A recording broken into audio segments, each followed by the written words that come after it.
नमस्कार स्टूडेंट्स, बाल विद्या मंदिर सीनियर सेकेंडरी स्कूल खत्रीपुरा नागौर की ऑनलाइन क्लासेज में आपका स्वागत है।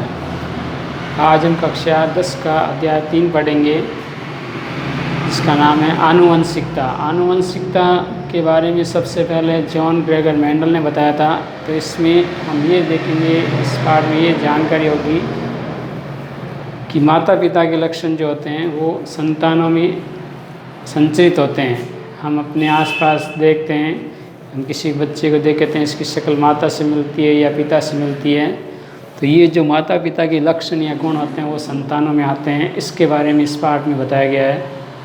सबसे पहले आनुवंशिक लक्षण।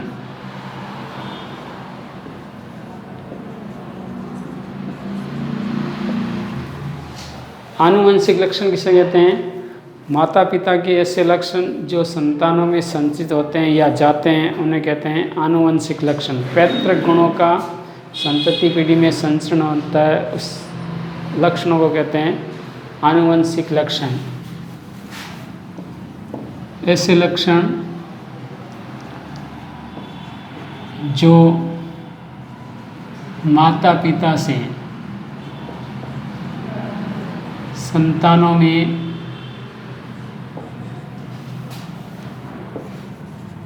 जाते हैं या संचरित होते हैं,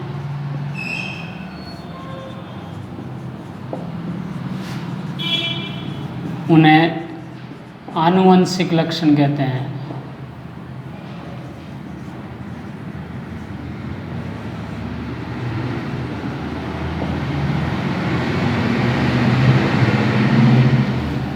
जैसे रंग है, वो उसका आनुवंशिक लक्षण जो होगा वो वंशागत होगा। अब परिभाषा आती है आनुवंशिकी।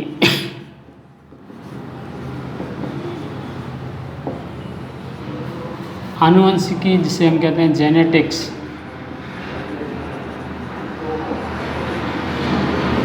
आनुवंशिक क्या होती है? विज्ञान की शाखा होती है जिसमें आनुवंशिकता का अध्ययन किया जाता है, आनुवंशिकता के नियमों का, उसको प्रभावित करने वाले कारकों का अध्ययन किया जाता है, उसे कहते हैं आनुवंशिकी। यानी विज्ञान की वह शाखा जिसमें आनुवंशिकता के नियमों और उसको प्रभावित करने वाले कारकों का अध्ययन किया जाता है, उसे कहते हैं आनुवंशिकी। परिभाषा क्या होगी? विज्ञान की वह शाखा जिसमें आनुवंशिकता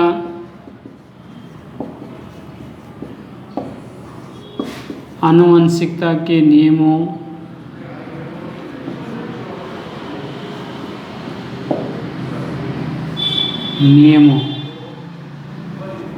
तथा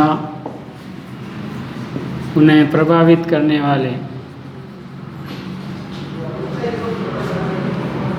वाले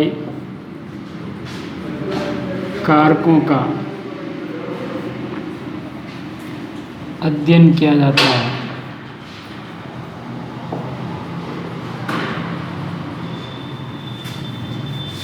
उसे आनुवंशिकी कहते हैं।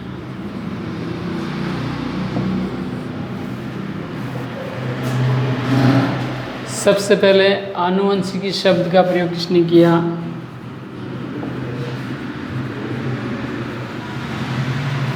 सर्वप्रथम, ये भी छोटा सवाल आता है, सर्वप्रथम आनुवंशिकी शब्द का प्रयोग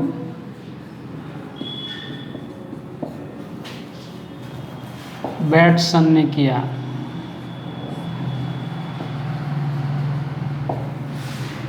ठीक है, सर्वप्रथम आनुवंशिकी शब्द का प्रयोग किसने किया? बैटसन ने। अब परिभाषा आती है आनुवंशिकता की। आनुवंशिकता, इसको इंग्लिश में कहते हैं हेरिडिटी।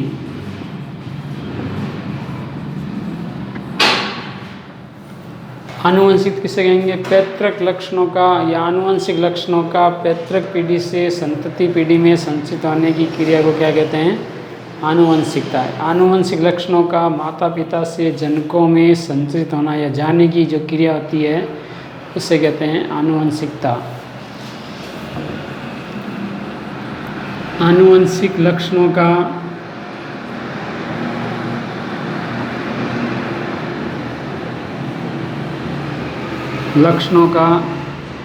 जनक पीढ़ी से संतति पीढ़ी में संचरण होने की क्रिया को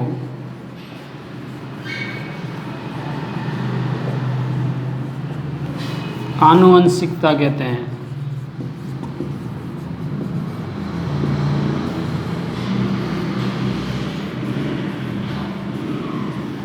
सर्वप्रथम आनुवंशिकता शब्द का प्रयोग किसने किया?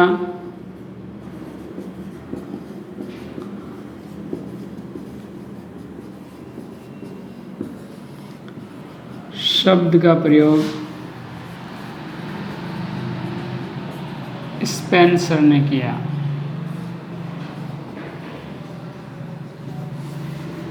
तो ये छोटा सवाल आता है कि सर्वप्रथम इस शब्द का प्रयोग किसने किया? तो आनुवंशिकी शब्द का प्रयोग किया था बैटसन ने, आनुवंशिकता शब्द का किया था स्पेंसर ने। तो ये परिभाषा मोस्ट है जो मैं परीक्षा में पूछी जाती है। आनुवंशिकता किसे कहते हैं? तो आनुवंशिक लक्षणों का जनक पीढ़ी से संतति पीढ़ी में संचरण होने की क्रिया क्या कहते हैं? आनुवंशिकता। और छोटा सवाल आता है आनुवंशिकता का जनक किसे कहते हैं? वो है Gregor John Mendel. Gregor Johan Mendel. ये आनुवंशिकता संबंधित सवाल होता है। आनुवंशिकता का जनक किसे कहते हैं? ग्रेगर जॉन मेंडल को।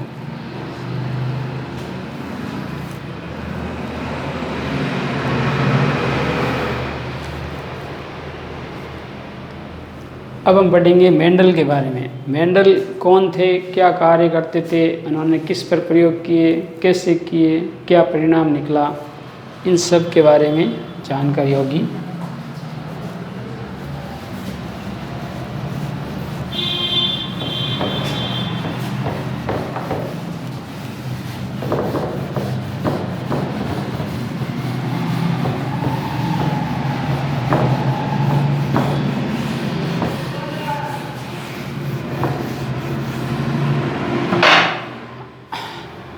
मेंडल का जीवन परिचय।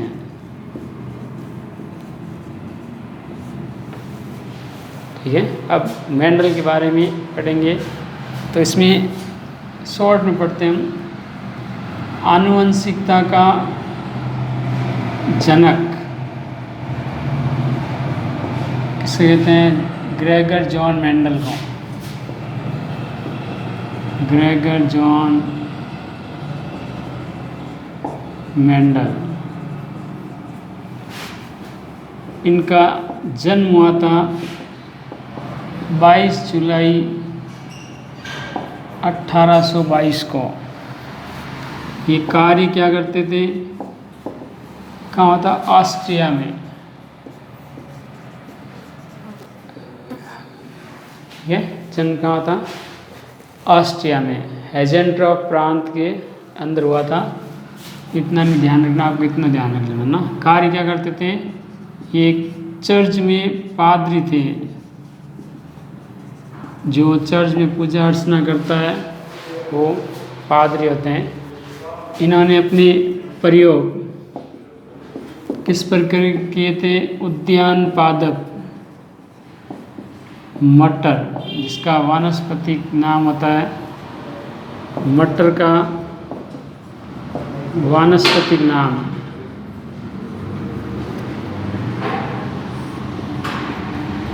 वो होता है पाइसम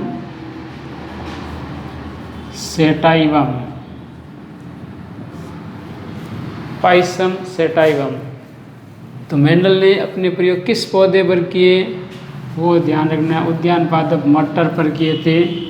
मटर का वानस्पतिक नाम क्या होता है, पाइसम सैटाइवम पर। प्रयोग कब किए, 1857 से 1865 तक प्रयोग किए थे। जब इन्होंने प्रयोग कर लिए पूरे, तब उन्होंने प्रस्तुतिकरण किया, प्रयोगों का प्रस्तुतिकरण किसके समक्ष प्रस्तुत किए थे, ब्रून सोसाइटी ऑफ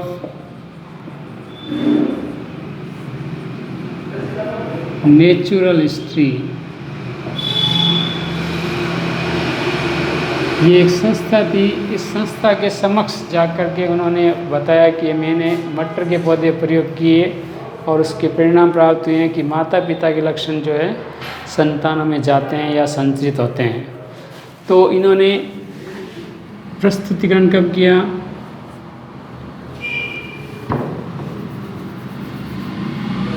क्या एक समाचार पत्र में इसको छपवाया था। प्रकाशन किया गया 1866 में। समाचार पत्र कौन सा था, समाचार पत्र, जिसमें इस संस्था का एक समाचार पत्र चलता था, इसका नाम था वार्षिकी। उसमें जो शीर्षक लगा था, जो अखबार में हेडिंग आती है, वो था पादप संकरण के प्रयोग, संकरण के प्रयोग। इस शीर्षक से अखबारों में खबर छपी थी 1866 में, ठीक है। लेकिन इनकी बात को उस समय तक किसी ने माना ही नहीं। इन्होंने पूछा, भाई आप कहते हैं माता पिता के लक्षण संतानों में जाते हैं, तो कौन लेकर जाता है, इसके बारे में इनको जानकारी नहीं थी, क्योंकि सूक्ष्मदर्शियों का आविष्कार नहीं था और उस समय गुणसूत्रों की खोज भी नहीं हुई थी और जीन के बारे में भी जानकारी नहीं थी। तो उसने कहा एक कारक होता है जो माता पिता के लक्षणों को संतानों में लेकर के जाता है। तो दूसरों ने पूछा, भाई कारक कहाँ पर होता है शरीर में, तो उस समय जीन की भी खोज नहीं हुई थी, इसलिए इनको पता नहीं था, गुणसूत्रों के बारे में भी खोज नहीं हुई थी, तो इसने कहा भाई पता नहीं। तो इनकी मृत्यु हो गई थी, मृत्यु 6 जनवरी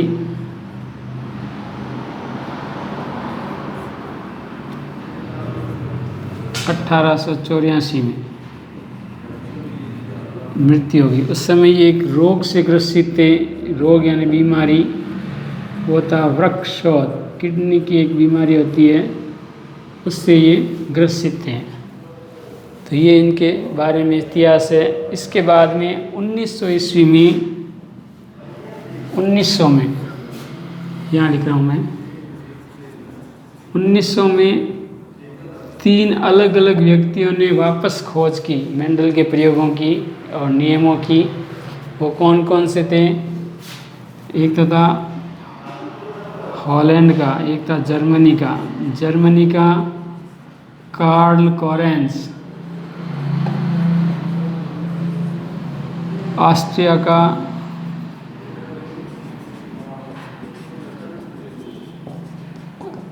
एरिक वॉन शेरमैक,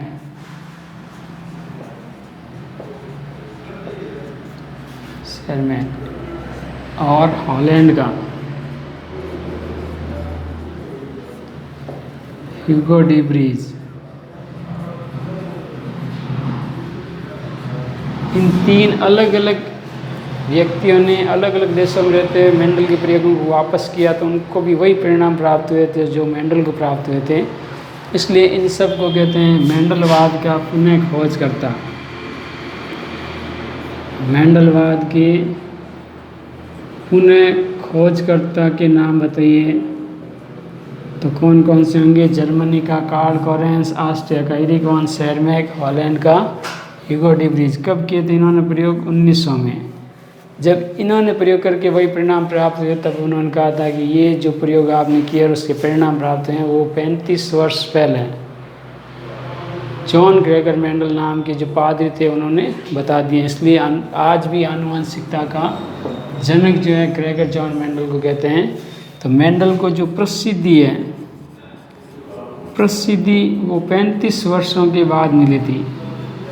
इन्होंने अपने जो प्रयोग किए थे मटर के, उस मटर के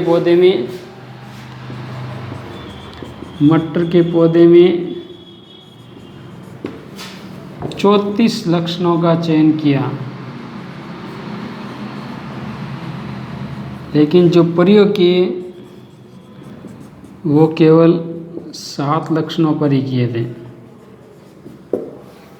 तो ये भी सवाल आता है कितने लक्षणों का चयन किया और कितने लक्षणों पर प्रयोग किए। तो ये मेंडल की हिस्ट्री, जीवन परिचय के बारे में। मोस्ट सवाल ये है, मटर का वानस्पतिक नाम क्या था, प्रयोग किस पर की, आनुवंशिकता का जनक किसे कहते हैं, और ये कितने लक्षणों का चयन किया, और ये मेंडलवाद के उन्हें खोजकर्ता के नाम। आज के लिए इतना ही, धन्यवाद।